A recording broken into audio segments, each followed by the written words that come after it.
PSI અને કોન્સ્ટેબલની exam માટે કેટલાક અગત્યના ક્વેશ્ચન.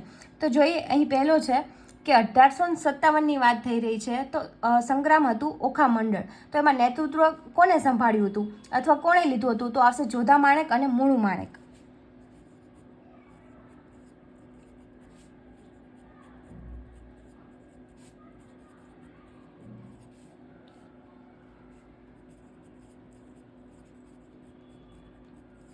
બીજો ક્વેશ્ચન છે એ કે બંધારણ સભાના વાઇસ પ્રેસિડેન્ટ કોણ હતા?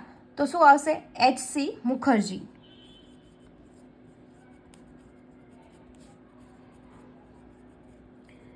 ત્રીજો ક્વેશ્ચન અહીં છે કે પુરાવા અધિનિયમ મુજબ પોલીસ સમક્ષ આપેલી કબૂલાત કઈ કલમ હેઠળ ગ્રાહ્ય નથી અથવા કલમમાં ન ચાલે? તો કઈ આવશે કલમ? કલમ 25.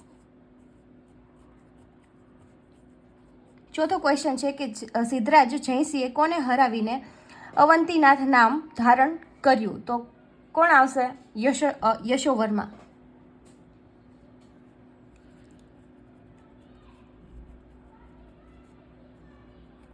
પાંચમો ક્વેશ્ચન છે કે કૃત્રિમ વરસાદ માટે શું વપરાય છે? તો આવશે સિલ્વર આયોડાઇડ.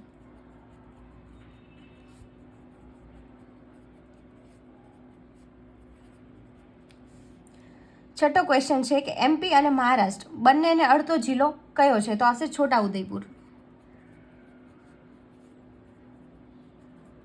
અને સાતમો ક્વેશ્ચન તમારા બધા માટે છે કે સામાજિક ન્યાય સમિતિ ક્યાં હોય છે? મતલબ આ પ્રશ્ન એવું કહે છે કે પંચાયતી રાજમાં સામાજિક ન્યાય સમિતિ કયા સ્તરે બનાવવી ફરજિયાત છે? તો જેને પણ ખ્યાલ હોય કોમેન્ટ બોક્સમાં જણાવો. વિડીયોને લાઇક કરો, શેર કરો અને ચેનલને સબસ્ક્રાઈબ કરો.